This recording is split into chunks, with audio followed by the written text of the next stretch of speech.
بسم اللہ الرحمن الرحیم۔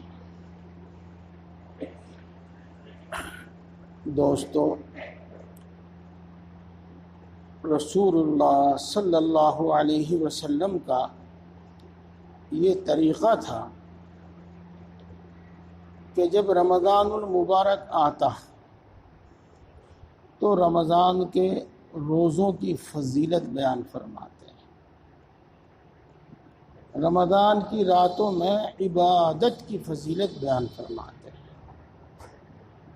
روزہ افطار کرانے کی فضیلت بیان فرماتے ہیں۔ اسی طریقے سے روزے کے متعلق جو تعلیمات ہیں، جو ہدایات ہیں، وہ امت کو دیتے ہیں۔ حج کا زمانہ آتا تو حج کے متعلق، اسی طریقے سے علماء کا طریقہ چلا آ رہا ہے کہ وہ جس حکم کا موقع ہوتا ہے اس اللہ کے اس حکم سے متعلق اللہ کے نبی صلی اللہ علیہ وسلم کی تعلیمات امت تک پہنچاتے ہیں۔ اب قربانی کا زمانہ قریب ہے تو قربانی سے متعلق کچھ فضیلت، کچھ احکام اور مسائل آپ حضرات کی خدمت میں پیش کیے جائیں گے۔ جیسا کہ آپ حضرات کو معلوم ہے کہ ماہانہ اجتماع ہوتا ہے، اس میں عصر سے مغرب تک تعلیم ہوتی ہے، مغرب سے عشاء تک پھر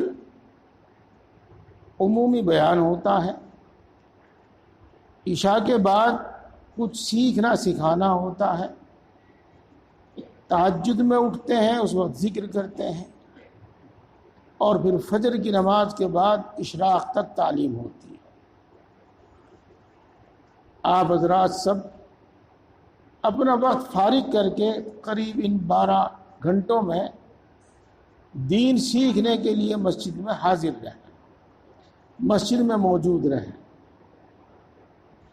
اور جو پورا وقت نہیں دے سکتا تو جتنا وقت دے سکتا ہے اتنا وقت ہے۔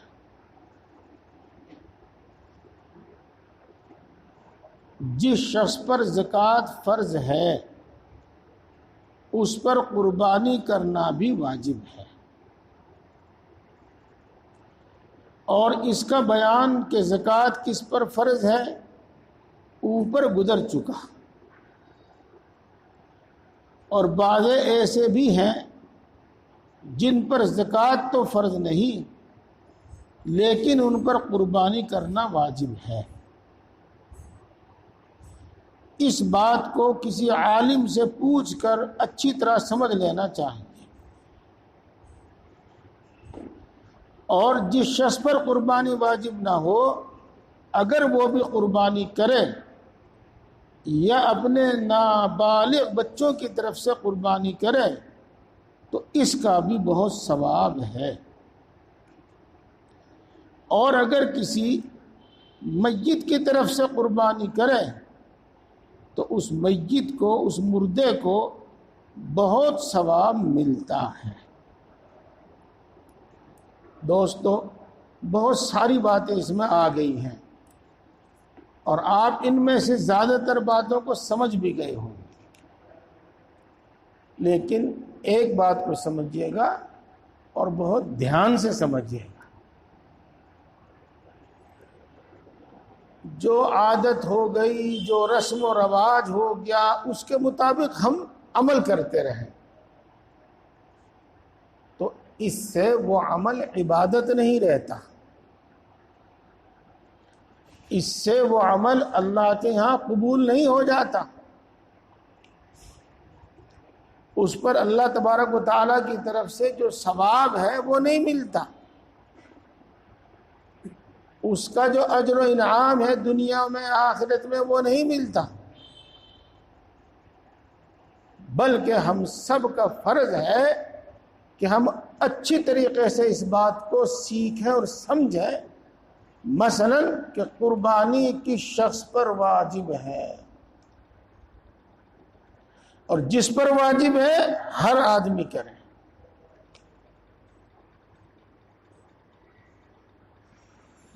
اسی کو تھوڑی بات آگے تک پہنچا دو. دیکھو گھر میں ایک آدمی نے لے لیا حصہ، بس ہو گئی بات، گویا کہ وہ سب کی طرف سے ہو گیا جی.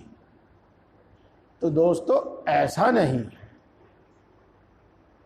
بلکہ جس طریقے سے ہر بالغ مرد اور عورت پر نماز فرض ہے، ہر بالغ مرد اور عورت پر، جس کو کہتے ہیں جو نصاب کا مالک ہو، یعنی اس کے پاس اتنا مال ہو جس پر زکوٰۃ فرض ہو جاتی ہے، تو ہر بالغ مرد عورت پر زکوٰۃ فرض ہے. ایسے ہی میرے دوستو ہر بالغ مرد عورت پر جس کے پاس اتنا مال ہو جس سے قربانی واجب ہوتی ہے، تو ہر ایک پر قربانی کرنا واجب ہے.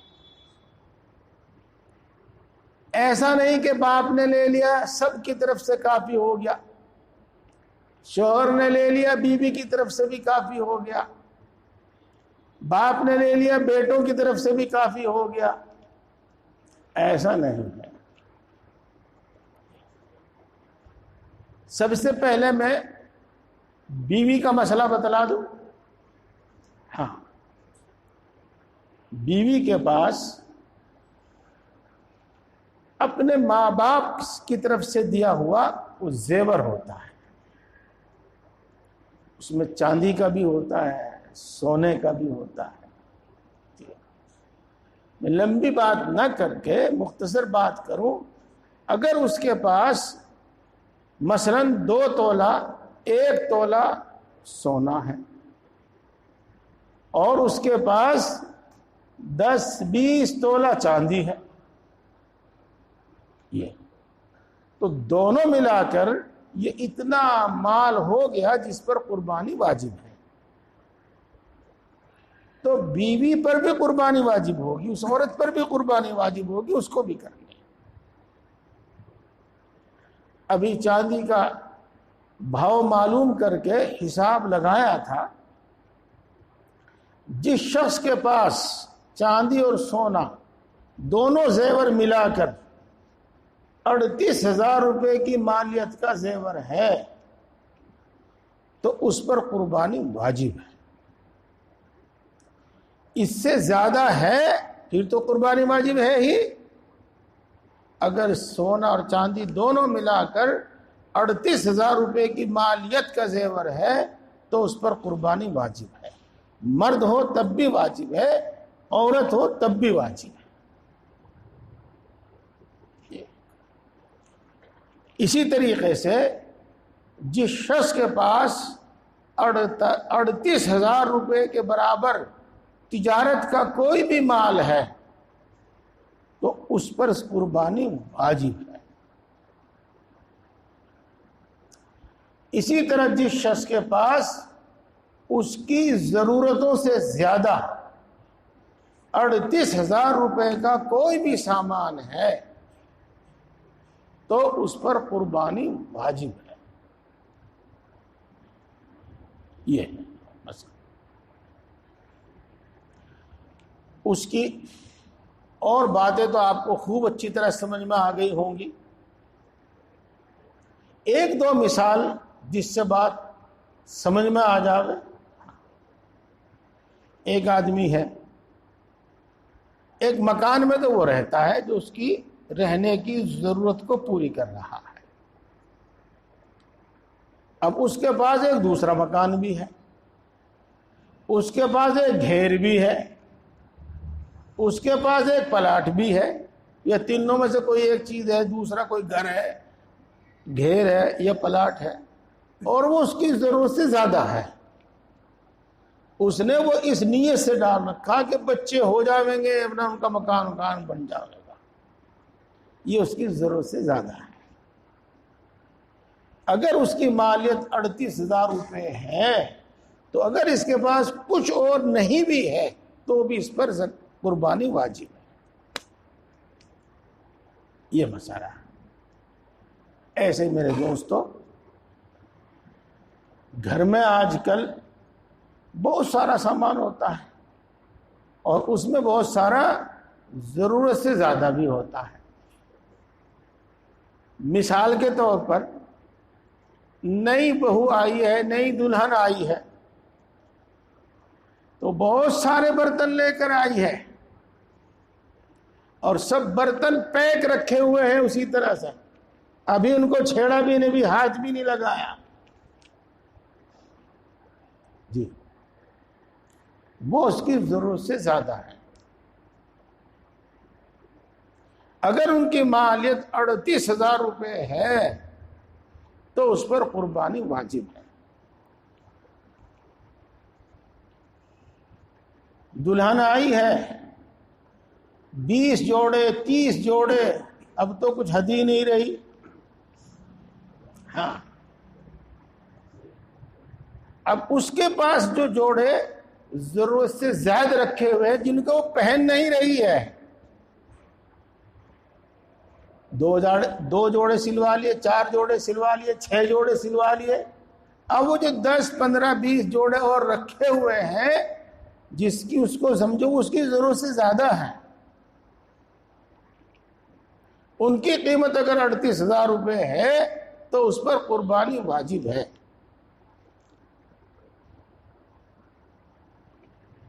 اب بھی رواج ہے نہیں ہے, ہاں, تانبے کے پیتل کے اور برتن دے دیتے ہیں, بڑے بڑے برتن جن کی سال میں 1 آدھ بار ہی ضرورت پیش آتی ہے. کوئی غمی خوشی ہوتی ہے تبھی ان کی ضرورت پیش آتی ہے, نہ رکھے رہتے ہیں, بس ایک رواج ہے دینے کا, دے دیے. جیسا کہ ہمارے یہاں رواج ہے بہت ساروں کے یہاں کہ اور جو برتن دیں گے وہ تو دیں گے, دیگ بھی دیں گے, دیگ, اور دیگ نہیں دیں گے تو بڑے بڑے پتیلے دیں گے. تو وہ دیگ یا بڑا پتیلا وہ ہماری ضرورت کا نہیں ہے, وہ تو کبھی کبھار کام آتا ہے. اس طرح کا سامان اگر 38,000 روپے کی مالیت کا ہے تو اس پر قربانی واجب ہے. اسی طریقے سے آپ سمجھتے رہیے میرے دوستو بزرگوں. ہاں, تو اب میں آپ سے عرض کروں, اگر آپ کے پاس 87.5 گرام سونا ہے تو قربانی واجب ہے. اگر آپ کے پاس 612 گرام چاندی ہے تو قربانی واجب ہے. اگر آپ کے پاس سونا اور چاندی دونوں ملا کر ان کی مالیت 612 گرام چاندی کے برابر بنتی ہے, 38,000 روپے کے برابر بنتی ہے, تو اس قربانی واجب ہے. کوئی بھی چیز, بھینس, کٹڑا, جھوٹا, مکان, دکان, کپڑا, چاول, اناج, کوئی بھی چیز آپ نے, لکڑی, کوئی بھی چیز آپ نے تجارت کے واسطے خرید رکھی ہے, تجارت کی نیت سے خریدی ہے, اس کی مالیت 38,000 روپے کے برابر ہے تو قربانی واجب ہے. یہ ہے وہ تجارت کا مال.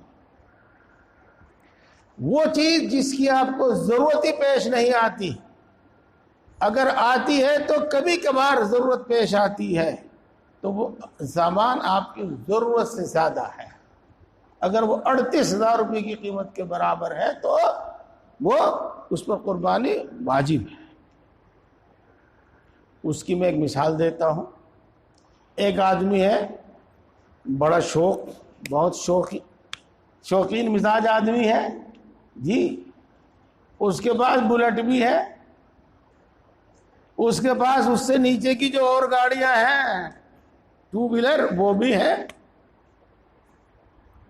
اب بس شوق ہے اس کا. ہاں, تو اس کی ضرورت کی ایک گاڑی ہے, باقی جو ہے اس کی ضرورت سے زیادہ. اگر 38,000 روپے کی مالیت کی ہے تو قربانی واجب ہے. کماتا ہے یا نہیں کماتا اس کی بات نہیں ہے، اتنا مال اس کے پاس ہے اس پر قربانی واجب ہے. ایسے شوقین مزاج ہیں، کئی گاڑیاں رکھتے ہیں.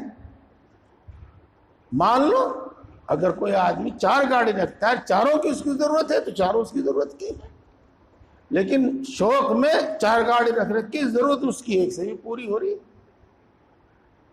38,000 روپے مالیت کی اگر ہے ضرورت سے زائد تو اس پر قربانی واجب ہے. یہ اسی طریقے سے ایک مثال ہے، اس سے آپ سمجھ جائیں گے. ایک عالم ہے، ان کے پاس بہت ساری کتابیں ہیں تو اس کی ضرورت کی ہیں.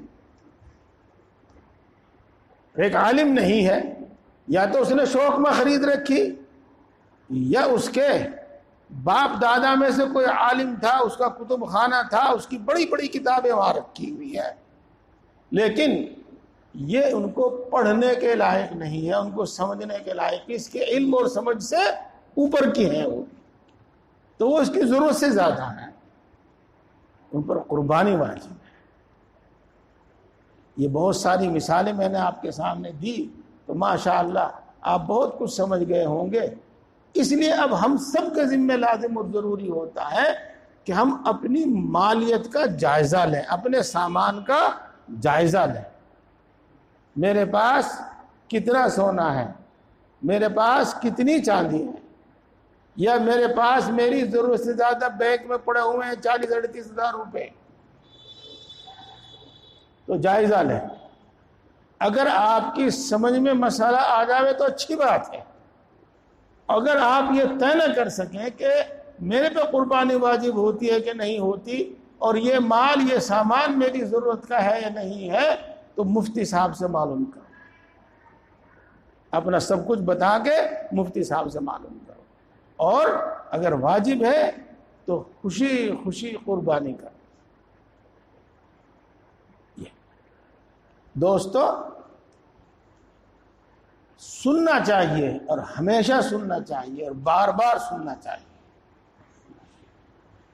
قربانی واجب ہے، اور واجب فرض کے برابر ہی ہوتا ہے. تھوڑا سا فرق ہوتا ہے اس میں جو عوام کے سمجھنے کا نہیں ہے، لیکن عوام کے سمجھ میں نہیں آئے گا، وہ بس وہ فرض کے برابر ہی ہوتا ہے.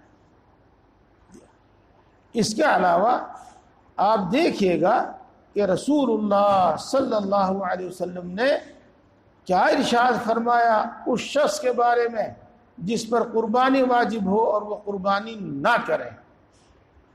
کیا ارشاد فرمایا کہ جب اس پر قربانی واجب ہے اور وہ قربانی نہیں کر رہا ہے تو وہ ہمارے ساتھ عید کی نماز بھی نہ پڑھنے آوے. دیکھو کتنی ناراضگی ٹپک رہی ہے اور کتنی بڑی دھمکی ہے رسول اللہ صلی اللہ علیہ وسلم کی طرف سے.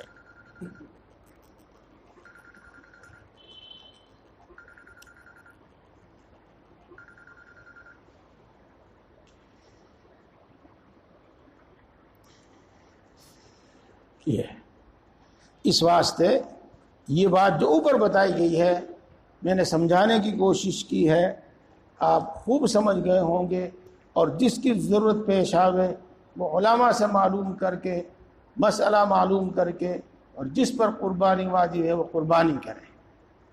یہاں ایک بات اور یاد رکھ لیجیے گا، جو باتیں میں نے آپ بتائی ہیں آپ کے سامنے، قریب انہی پر زکوٰۃ بھی فرض ہے، ایک کو چھوڑ کر باقی پر زکوٰۃ بھی فرض ہے.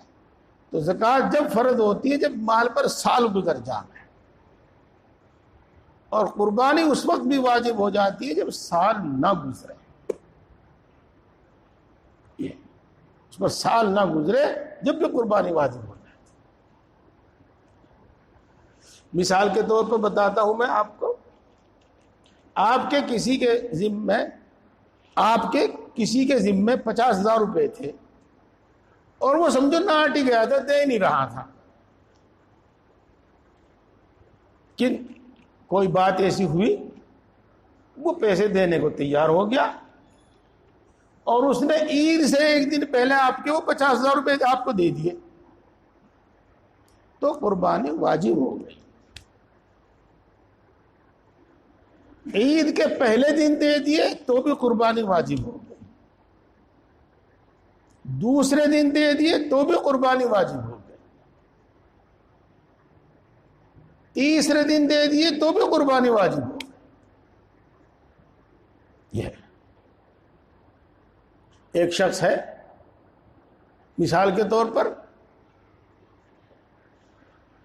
اس کے پاس کچھ پیڑ کھڑے ہوئے تھے، یہ دکھ رہے بھائی کچھ چودھری لوگ ہیں، کھیت کیار کے زمینوں والے لوگ ہیں، ہاں پیڑ کھڑے ہوئے تھے،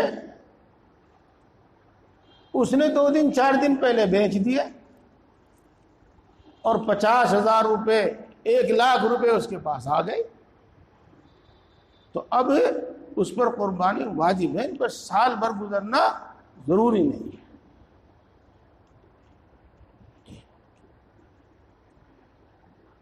شریعت کا حکم ہے، اللہ کا حکم ہے، اللہ کے رسول کا حکم ہے، وہ قرآن پاک میں موجود ہے جب، اور حدیث پاک میں موجود ہے جب، برابر۔ لیکن کچھ لوگ غلط فہمی پھیلاتے ہیں اور ہم اس کو سمجھ نہیں پاتے۔ پہلے تو یہ خطرہ تھا ٹی وی سے، ریڈیو سے، اب یہ اس سے بھی زیادہ خطرناک صورت اختیار کر گیا کہ ہر آدمی کے ہاتھ میں موبائل اور وہ سنتا ہے اس کو۔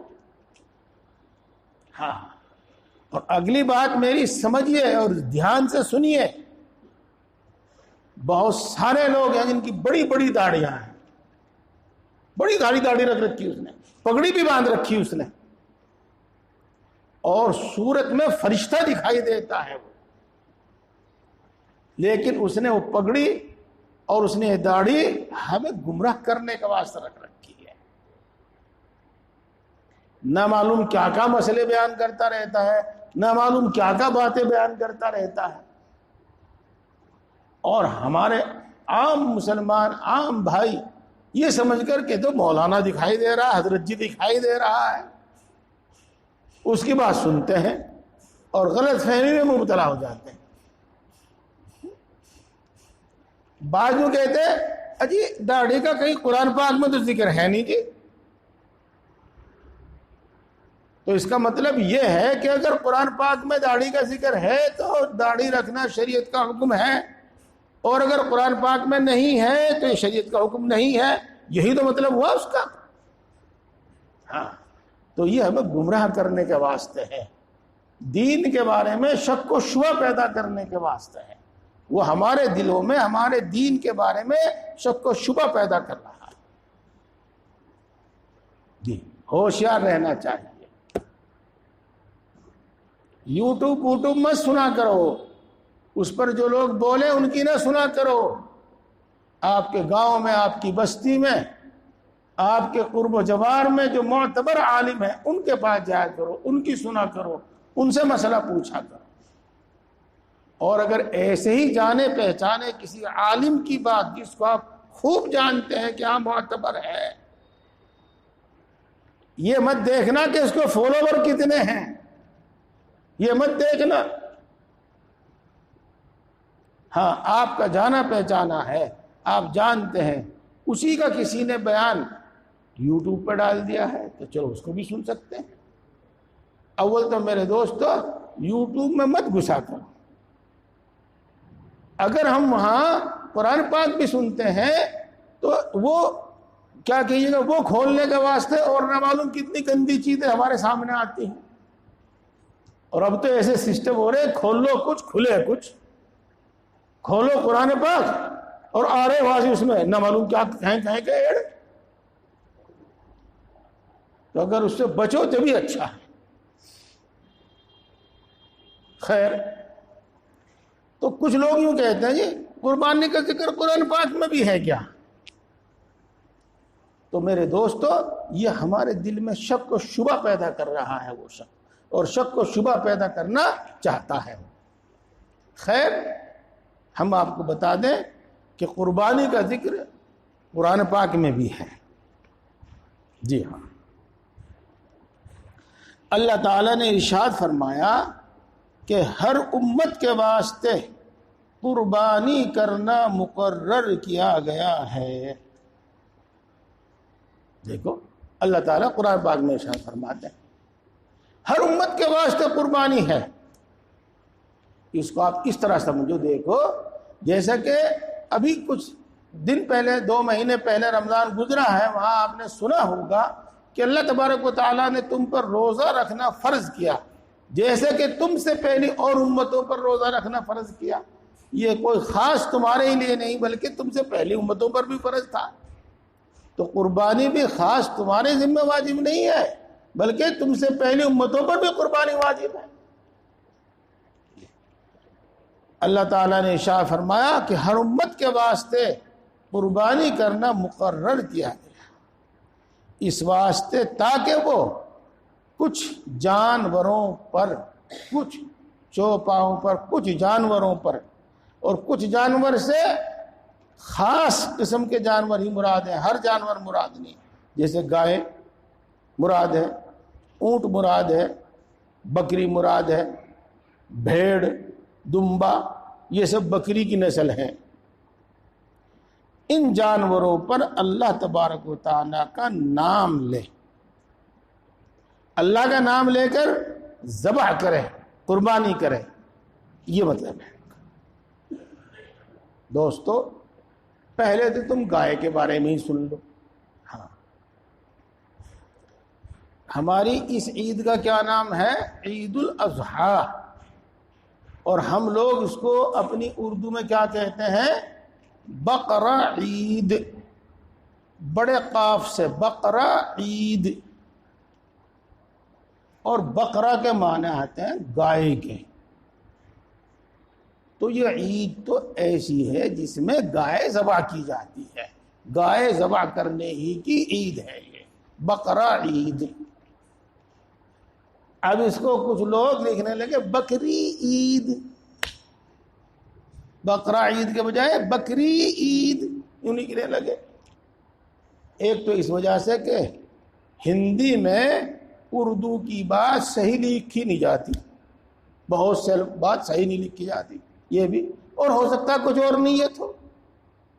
لیکن میرے دوستو، علماء کرام نے بتایا ہے، فرمایا ہے کہ اپنی عزت بچاؤ اور دوسروں کو ظلم زیادتی کا موقع نہ دو، اس واسطے اس کی قربانی نہ کرو،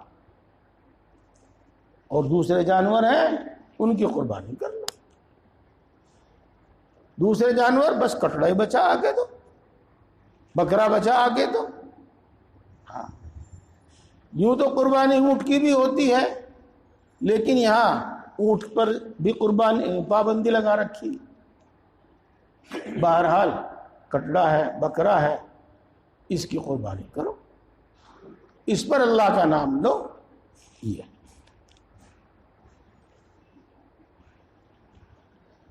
ایک دوسری آیت میں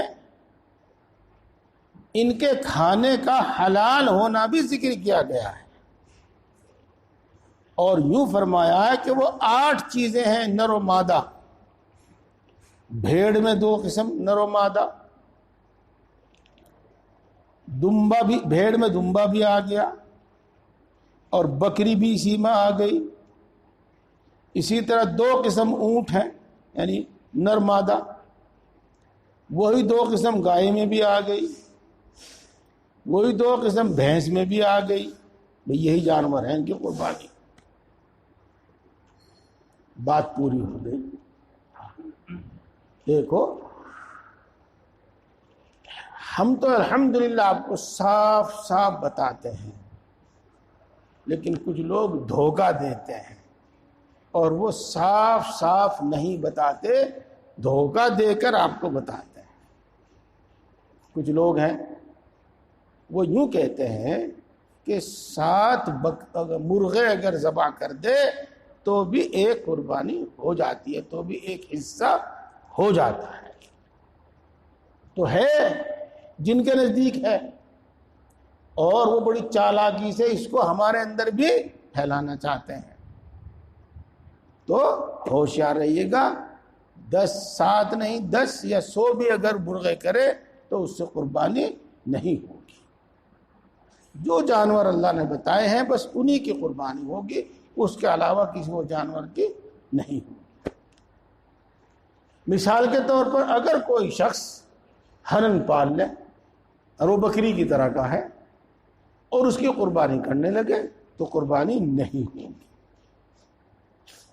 نیل گائے ہے وہ پال لے، وہ گائے کی طرح کا مان لو، کٹڑے کی طرح کا مان لو، اگر اسے قربانی کرنے لگے تو قربانی نہیں ہوگی۔ جن جانوروں کا اوپر آپ نے ذکر سنا بس انہی کی قربانی ہوگی۔ یہ اور اللہ تبارک و تعالیٰ ایک دوسری آیت میں ارشاد فرماتے ہیں، اور قربانی کے اونٹ اور قربانی کی گائے کو ہم نے اللہ کے دین کی بڑی نشانی بنایا ہے، دین کی نشانی بنایا ہے۔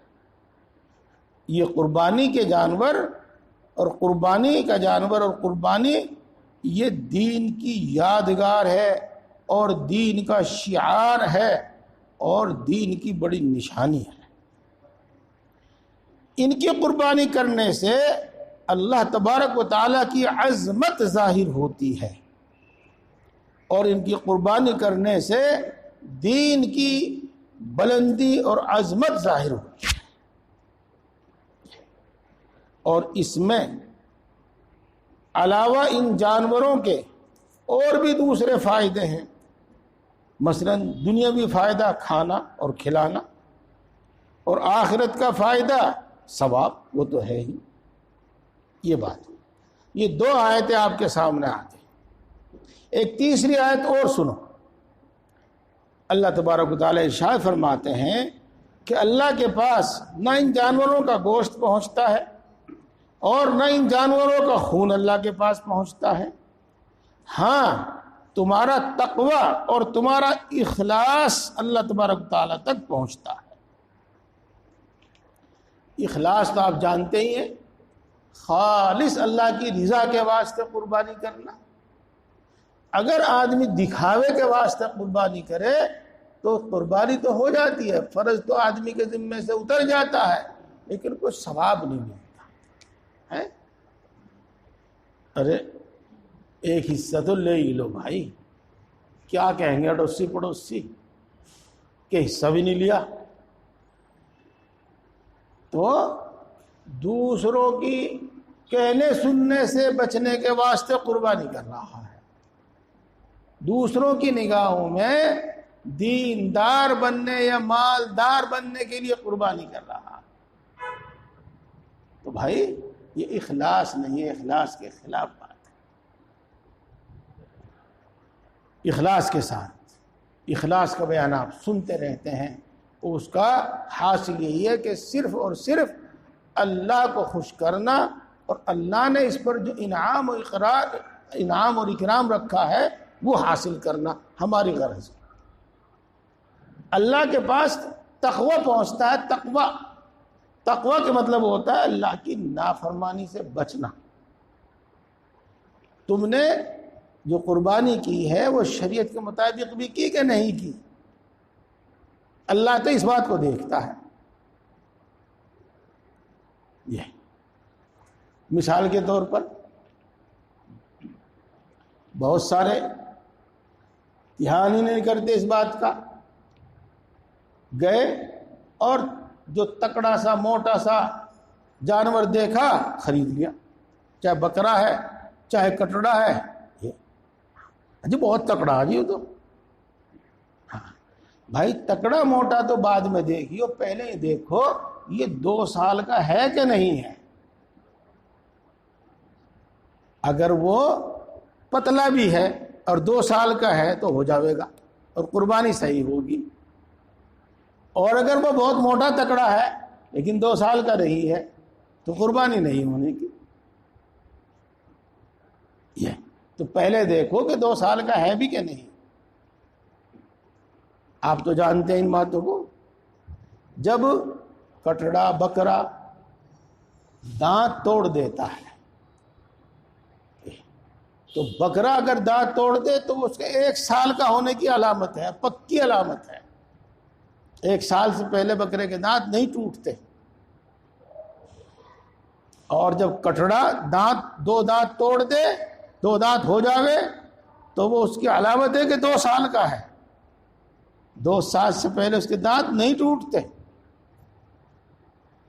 یہ دیکھنے کی چیز ہے۔ اور اگر اس نے دانت نہ توڑے ہوں تو پھر کیا کریں بھائی؟ تو جس شخص کے سے آپ خرید رہے ہیں اس سے پوچھو کہ آپ کے ہاں یہ پیدا ہوا ہے یا آپ نے کہیں سے خریدا ہے۔ اگر اس کے ہاں یہ پیدا ہوا ہے اور وہ یوں کہتا ہے کہ جی 2 سال کا پورا ہے، دانت جو نے توڑے نہیں توڑے، دانت کرے نہیں کرے، یوں کہتے ہیں ہمارے یہاں، تو جی 2 سال کا پورا ہے، اور آپ کو یہ معلوم ہو رہا ہے، آپ کا دل یہ کہہ رہا ہے کہ یہ آدمی سچ بول رہا ہے، صرف اپنا ڈنگر بیچنے کے واسطے جھوٹ نہیں بول رہا ہے، بلکہ آپ کا دل یوں کہہ رہا کہ ہاں یہ سچ بول رہا، تو اس کی بات مان لو۔ یہ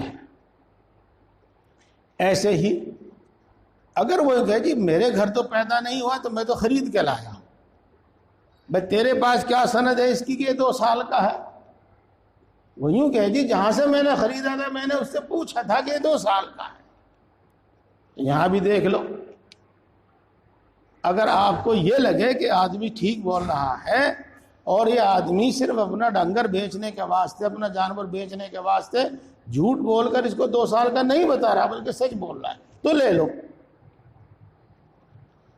اور اگر آپ کا دل نہیں مانتا تو بھائی 2 دانت جس نے کر رکھے وہی خرید دو، جس نے 2 دانت کرے نہیں وہ خرید دو ہی نہیں۔ اگر پتلا دبلا ہے تب بھی چل جاوے گا، لیکن اگر موٹا تکڑا ہے 2 سال کا نہیں ہے تو قربانی نہیں ہوگی۔ اللہ تو اس کو دیکھتا ہے کہ تم نے اللہ کے حکم کے مطابق قربانی کی نہیں کی۔ یہ ایک بات عوام میں کیا اچھے لوگوں میں مشہور ہے، غلط مشہور ہے، یوں کہہ دیتے ہیں وہ اجی چاہے 2 سال کا نہ ہو لیکن اگر وہ اتنا موٹا تکڑا ہے کہ 2 سال کا لگتا ہے اور 2 سال والوں کے برابر ہے تو ہو جائے گی قربانی اس کی۔ یہ مسئلہ گھڑ لیتے ہیں۔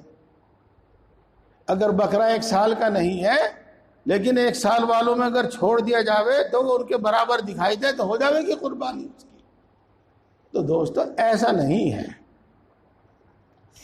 کٹڑے کے واسطے پورے 2 سال کا ہونا ضروری ہے۔ اگر وہ مسئلہ سمجھ لو 10 ذی الحجہ کو قربانی کرتے ہیں نا ہم، اگر وہ 11ویں تاریخ میں پیدا ہوا ہے تو 10ویں تاریخ کو یعنی پہلے دن قربانی کرنا جائز نہیں، اس کی دوسرے دن یا تیسرے دن قربانی تو ہو جائے گی، پہلے دن نہیں ہونے کی۔ یہ حکم ہے شریعت کا، چاہے کتنے موٹا تکڑا ہو۔ جی یہی حکم بکرے کا بھی ہے۔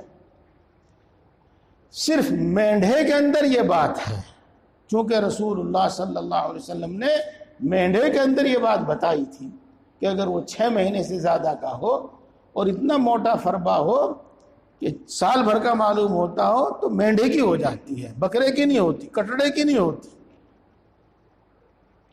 تو اللہ تبارک و تعالیٰ تو یہ دیکھتا ہے کہ تم نے اللہ کے حکموں کو کتنا دھیان میں رکھ کر یہ قربانی کی ہے۔ اسی طرح میرے دوستو جب جانور خریدیں تو جانور خریدنے سے پہلے دیکھ لو کہ کون سا عیب ایسا ہے جس کے ہونے سے قربانی نہیں ہوتی اور کون سا عیب ایسا ہے جس کے ہوتے ہوئے قربانی ہو جاتی۔ یہ مسئلہ معلوم کر لو پہلے سے، مسئلے سن لو پہلے سے، یاد کر لو، سمجھ لو پہلے سے، اور پھر یہ دیکھ کر خریدو کہ اس میں کوئی عیب ایسا تو نہیں جس کی بنا پر قربانی نہ ہو۔ تو اللہ کے ہاں تو اس بات کی قدر و قیمت ہے کہ تم نے اللہ کے حکموں کی کتنی پابندی کی، اللہ کے حکموں کی کتنی رعایت کی، اور اللہ کے ہاں تو اس کی قدر ہے کہ تم نے خالص اللہ کے لیے، اللہ کی رضا کے لیے قربانی کی یا کسی اور دوسری غرض کے لیے قربانی کی۔ تو فرماتے ہیں کہ اللہ تبارک و تعالیٰ کے یہاں تمہارا تقوی اور اخلاص پہنچتا ہے، اور پھر ارشاد فرمایا کہ اخلاص کے ساتھ قربانی کرنے والوں کو خوشخبری سنا دو۔ اس سے معلوم ہوا کہ قربانی پہلی امتوں پر بھی فرض تھی۔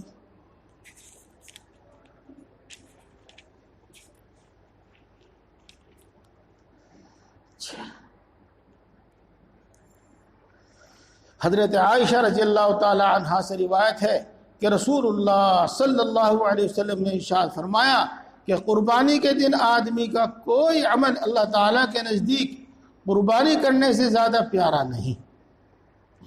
اس کو اچھی طرح سمجھ لو، اور اس کو میں ایک مثال سے بتاؤں گا۔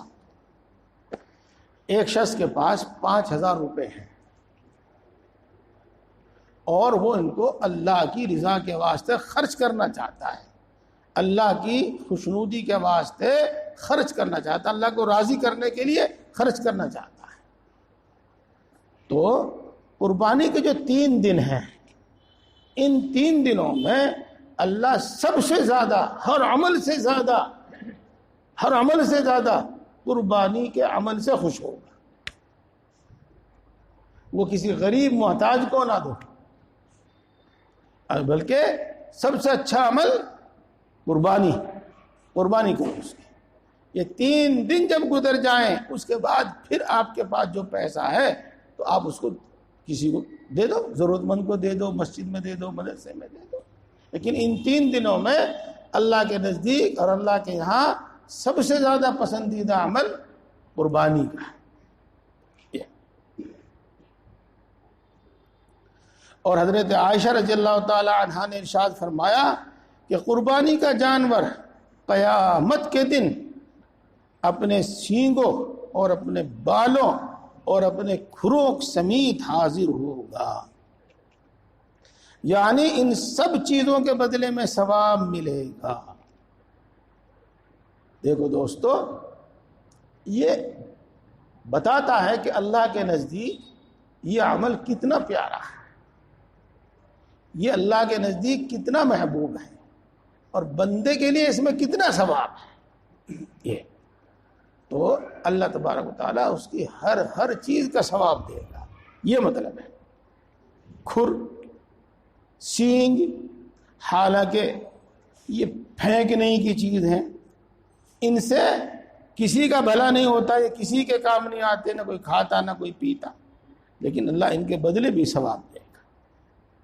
وہ جانور کا خون جو بہہ جاتا ہے اور کسی کے کام نہیں آتا ہے، اللہ اس کا بھی بدلہ دے گا، یہ یعنی ان سب چیزوں پر ثواب ملے گا۔ اور قربانی کا خون زمین پر گرنے سے پہلے ہی اللہ تعالیٰ کے یہاں پہنچ جاتا ہے، یعنی اللہ کے یہاں قبول ہو جاتا ہے۔ دیکھو، اس کا مطلب یہ ہے کہ اللہ تبارک و تعالیٰ کو یہ عمل اتنا پسند ہے کہ ادھر یہ چھری رکھی جاتی ہے، ذبح ہوتا ہے اور خون نکلتا ہے، ادھر اللہ کے یہاں قبول ہو جاتا ہے۔ بس تم لوگ خوب دل خوش کر کے، دل کی خوشی کے ساتھ قربانی کرو، اور زیادہ داموں کے خرچ ہونے سے جی برا نہ کرو۔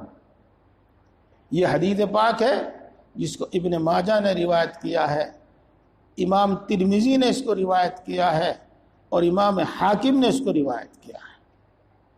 حضرت زید بن ارقم رضی اللہ تعالیٰ عنہ سے روایت ہے کہ صحابہ نے پوچھا، یا رسول اللہ صلی اللہ علیہ وسلم، یہ قربانی کیا چیز ہے؟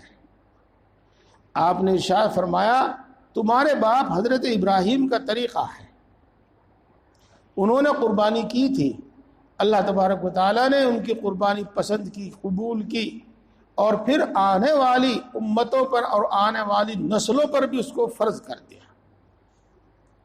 صحابہ نے پوچھا کہ قربانی کرنے سے ہم کو کیا ملتا ہے؟ رسول اللہ صلی اللہ علیہ وسلم نے ارشاد فرمایا کہ ہر بال کے بدلے میں 1 نیکی ملتی ہے۔ صحابہ نے پوچھا کہ اگر اون والا جانور ہو، جیسے کہ بکرا، اس کے جانور پر، اس کے جسم پر بہت سارے بال ہوتے ہیں، بھیڑ، دمبا، اس کے جسم پر بہت سارے بال ہوتے ہیں، اون ہوتی ہے، آپ نے فرمایا کہ ہر اون کے بدلے 1 نیکی ملے گی۔ یہ دیکھو،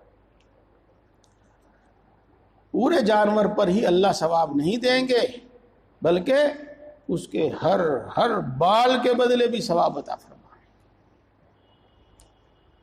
حضرت علی رضی اللہ تعالی عنہ سے روایت ہے کہ رسول اللہ صلی اللہ علیہ وسلم نے فرمایا، ذبح کرتے وقت اپنی قربانی کے پاس کھڑی ہو جایا کر اے فاطمہ، کیونکہ پہلا قطرہ جو قربانی کا زمین پر گرتا ہے اس کے ساتھ ہی تمہارے تمام گناہ معاف کر دیے جاتے ہیں۔ اور اے فاطمہ یاد رکھ کہ قیامت کے دن اس قربانی کا خون اور گوشت سب لایا جائے گا اور تیرے نام اعمال میں نیکیوں کے ساتھ ترازو میں تولا جائے گا۔ اعمال کا وزن ہوگا نا ترازو سے، تو نیک اعمال کے ساتھ یہ بھی تولا جائے گا، اور ہر عمل کا ہر عمل کو 70 گنا بڑھا کر تمہاری ترازو میں رکھا جائے گا اور اس کے بدلے نیکیاں دی جائیں گی۔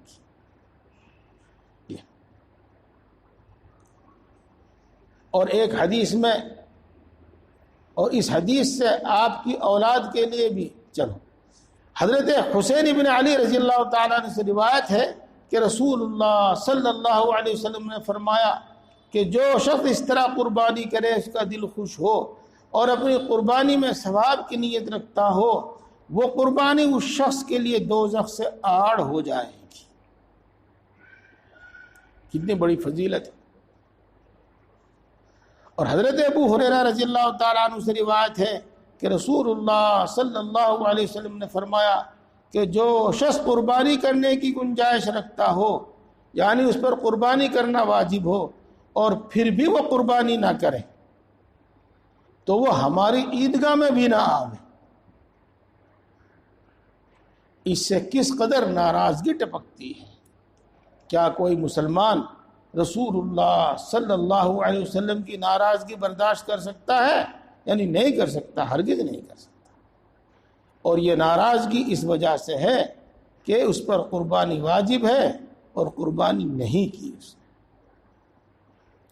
حضرت جابر رضی اللہ تعالیٰ عنہ سے روایت ہے کہ رسول اللہ صلی اللہ علیہ وسلم نے اپنے حج میں اپنی بیویوں کی طرف سے بھی ایک گائے قربان کی، اور ایک روایت میں ہے کہ آپ نے بقرعید کے دن حضرت عائشہ رضی اللہ تعالی عنہا کی طرف سے ایک گائے قربان کی۔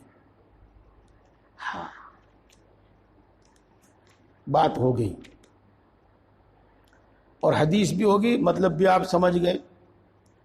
لیکن میں پہلے ہی آپ کو ایک بات بتانا چاہتا ہوں، اور وہ بات یہاں کتاب میں بھی بتائی گئی ہے، اور وہ بات اس لیے بتاتا ہوں میں کہ اس دور میں اتنی محنت ہم دین کو زندہ کرنے کے لیے نہیں کر رہے ہیں جتنی محنت دوسرے لوگ دین کو مٹانے میں کر رہے ہیں۔ ہاں، طرح طرح سے ہمارے دلوں میں شکوک و شبہات پیدا کرتے ہیں۔ یوں کہتے ہیں کہ رسول اللہ صلی اللہ علیہ وسلم کے 9 بیویاں تھیں، اور آپ نے ان سب کی طرف سے ایک گائے قربان کی، تو اس کا مطلب یہ ہوا، میں آپ کی اور اپنی زبان میں کہتا ہوں کہ ایک ڈانگر 9 کی طرف سے بھی ہو جاوے گا، اور مولوی لوگ یوں بتاوے ہیں کہ زیادہ سے زیادہ 7 کی طرف سے ہو سکتا ہے۔ تو کوئی صاحب کہیں گے کہ حدیث میں یوں آیا ہے، حدیث میں یوں آیا ہے، اور آپ بولنے کے نہیں، کیا آپ کو معلومات نہیں ہے؟ اور وہ بولتا رہے گا اور ہمارے دل میں شک پیدا کر دے گا۔ جی، اور پھر ہم میں کچھ ایسے ناز سمجھ ہوں گے کہ وہ مولوی صاحب سے الجھ جاویں گے، مفتی صاحب سے الجھ جاویں گے، امام صاحب سے الجھ جاویں گے جا کے۔ ہاں، اس کا جواب ہے، دیکھو یہ قاعدہ کہ 7 آدمیوں کی طرف سے ایک کٹڑا، ایک گائے ہو سکتی ہے، ایک اونٹ ہو سکتا ہے، اور ایک آدمی کی طرف سے ایک بکرا ہو سکتا ہے، اللہ کے رسول صلی اللہ علیہ وسلم ہی کا بیان کیا ہوا ہے۔ یہ تو اللہ کے رسول اپنے بیان کیے ہوئے حکم کے خلاف تو کرنے کے نہیں. ہاں اس لیے اس حدیث پاک کا مطلب یہ ہے کہ رسول اللہ صلی اللہ علیہ وسلم نے ایک گائے قربان کی اپنی طرف سے اور اس کا ثواب اپنی 9 کی 9 بیویوں کو پہنچایا.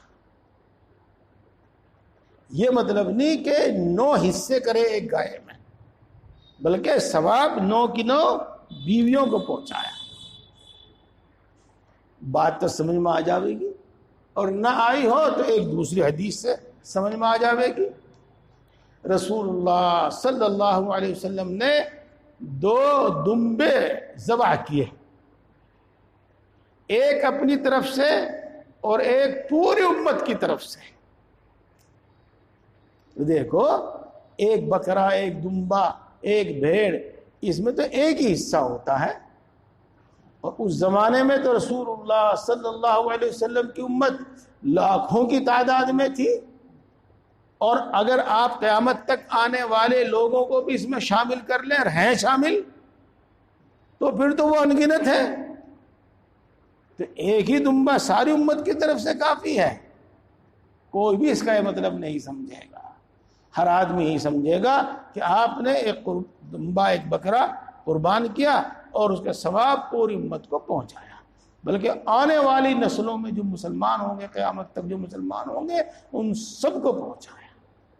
تو ایسے ہی یہاں پر بھی ایک گائے قربان کی اپنی طرف سے، اس کا ثواب سب بیویوں کو پہنچایا. اب مسئلہ سن لو، دیکھو اب مسئلہ سن لو. ہاں میرا آپ کا دادا بھی گزر گیا، والد صاحب بھی گزر گئے، والدہ بھی گزر گئی. ہاں تو ہر ایک کے واسطے آپ ایک ایک حصہ لیں تو گنجائش نہیں. آپ ایک حصہ لے لیں اور تینوں کو ثواب پہنچا دیں. یہ تینوں کو ثواب پہنچا دیں. وہ یہی صورت ہے یہاں پر، یہی صورت ہے یہاں پر.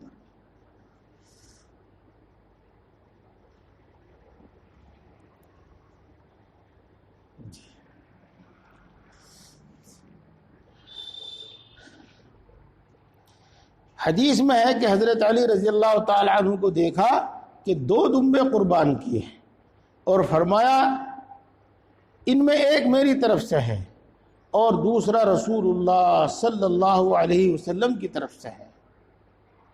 میں نے ان سے ان کے متعلق پوچھا، انہوں نے فرمایا کہ حضور صلی اللہ علیہ وسلم نے مجھ کو اس کا حکم دیا اور میں اس کو کبھی نہیں چھوڑوں گا.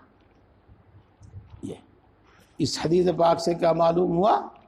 اس حدیث پاک سے معلوم یہ ہوا کہ گنجائش دے تو ہمیں ہمیشہ ہی یا کبھی کبھی اللہ کے رسول صلی اللہ علیہ وسلم کو ثواب پہنچانے کے واسطے بھی قربانی کر لینی چاہیے.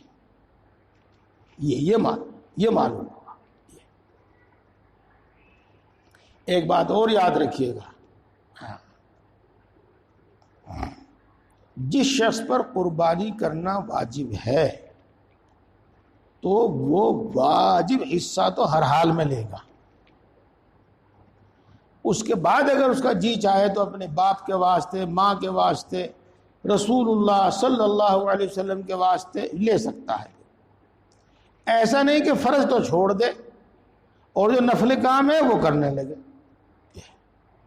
حضرت ابو طلحہ رضی اللہ تعالیٰ عنہ سے روایت ہے کہ رسول اللہ صلی اللہ علیہ وسلم نے ایک دمبا قربان کیا، اس کے بعد پھر دوسرا دمبا قربان کیا اور فرمایا کہ یہ قربانی اس کی طرف سے ہے جو میری امت میں سے مجھ پر ایمان لایا اور جس نے میری تصدیق کی. مطلب یہ ہے کہ حضور صلی اللہ علیہ وسلم کا اپنی امت کو ثواب پہنچانا ثواب میں شامل کرنا تھا. یہ مطلب نہیں کہ یہ قربانی سب کی طرف سے ادا ہو گئی، اب کسی کے ذمہ قربانی کرنا واجب نہیں رہا. یہ غور کرنے کی بات ہے کہ جب حضور صلی اللہ علیہ وسلم نے قربانی میں اپنی امت کو یاد رکھا تو افسوس ہے کہ امتی حضور صلی اللہ علیہ وسلم کو یاد نہ رکھیں. اور ایک جانور آپ کی طرف سے نہ کر دیا کرے، یعنی کر دینا چاہیے۔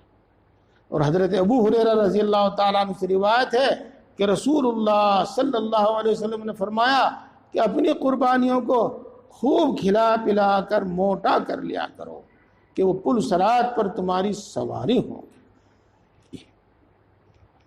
عالموں نے اس کے دو مطلب بیان کیے ہیں اور میں اس کو آسانی سے اپنی زبان میں آپ کو بتلا دوں۔ اگر آدمی نے زندگی میں سینکڑوں کو جانور قربان کیے، 30 40 50،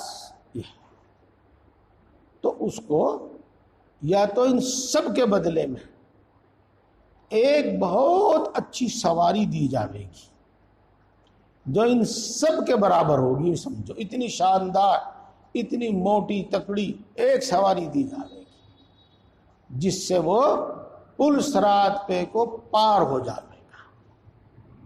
یہ مطلب ہے اس کا۔ اور یہ مطلب ہے کہ جتنے بھی اس نے جانور قربان کیے ہیں وہ سب کے سب اس وقت وہاں اس کے ساتھ پاس موجود ہوں گے۔ اپنی زندگی میں 10 کیے، 20 کیے، 30 کیے، 40 کیے، وہ سب کے سب 30 40 وہاں موجود ہوں گے۔ ایک پر سوار ہو کر وہ پل صراط سے گزر جاوے گا، اور باقی جو جانور ہوں گے وہ اس کی شان و شوکت بڑھانے کے واسطے اور اس کی عزت بڑھانے کے واسطے اس کے آگے پیچھے دوڑ رہے ہوں گے۔ یہ مطلب بیان کیا۔ بات پوری ہو گئی۔ آگے ایک مسئلہ بتانا چاہتے ہیں، وہ مسئلہ ہے بہت لمبا، اور بعض مرتبہ کچھ عربی الفاظ ایسے آ جاتے ہیں جن کا مطلب ہر آدمی نہیں سمجھتا۔ اس کا مطلب میں دوبارہ بتاتا ہوں، اور وہی جو کچھ میں پہلے بتا چکا ہوں۔ یوں فرماتے ہیں حضرت آگے کہ بہت جگہ تو گائے کی قربانی پر جھگڑا ہونے لگا، اور بہت جگہ قربانی چاہے بکرے کی ہو چاہے کٹڑے کی ہو اس پر جھگڑا ہونے لگا۔ تو اگر کوئی ایسی صورتحال ہو تو ہمیں چاہیے، مسلمانوں کو چاہیے کہ قانون اپنے ہاتھ میں نہ لیں اور لڑنے جھگڑنے مرنے مارنے کے واسطے تیار نہ ہوں، بلکہ قانونی طور پر کام کریں۔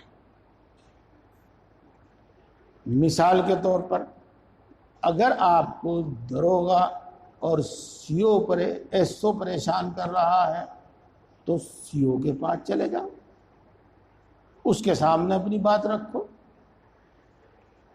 اگر عوام پریشان کر رہے ہیں تو حاکم کے سامنے، پولیس کے سامنے اپنی بات رکھو۔ غرض قانون اپنے ہاتھ میں نہ لو، یہ بتلانا چاہتے ہیں یہاں پر۔ اور اگر نہ مانے، لڑنے مرنے پر تیار ہو جاوے، جھگڑا نہ کرو۔ ہاں، قربانی کے وہ پیسے 3 دن گزر جانے کے بعد پھر خیرات کر دو۔ جو میں نے آپ کو بتایا ہے میں اسے پڑھ کے بھی سناتا ہوں۔ بعض ظالم لوگ قربانی کرنے پر، خاص طور سے گائے کی قربانی کرنے پر مسلمانوں سے جھگڑا کرتے ہیں، اور کبھی عین قربانی کے وقت مسلمانوں پر چڑھ آتے ہیں، اور قربانی جو کہ ان کا جائز حق ہے بلکہ واجب ہے اس کے چھوڑنے پر مجبور کرتے ہیں، جو سراسر زیادتی ہے۔ چونکہ اوپر کی آیتوں اور حدیثوں سے معلوم ہو گیا ہے، قربانی کی فضیلت معلوم ہو گئی ہے، خود رسول اللہ صلی اللہ علیہ وسلم نے قربانی کی ہے، اس لیے مسلمان اس مذہبی فریضے سے دستبردار نہیں ہوں گے اور اپنی جان دے دینے کو تیار ہوتے ہیں، حالانکہ وہ بالکل بے قصور ہوتے ہیں۔ اس کے متعلق مسئلہ سمجھ لینا چاہیے کہ جس طرح ایسی مضبوطی کرنا جائز ہے، اگر کہیں ایسی مضبوطی کرنا خلاف مصلحت ہو تو شریعت سے دوسری بات بھی جائز ہے، اور وہ یہ ہے کہ اس وقت صبر کرو اور قربانی نہ کرو، اور فوراً اوپرلے حکام کو، اوپر کے حاکموں کو اطلاع کر کے ان سے مدد لو۔ اگر قربانی کی مدت میں یعنی 12 تاریخ تک انتظام ہو جاوے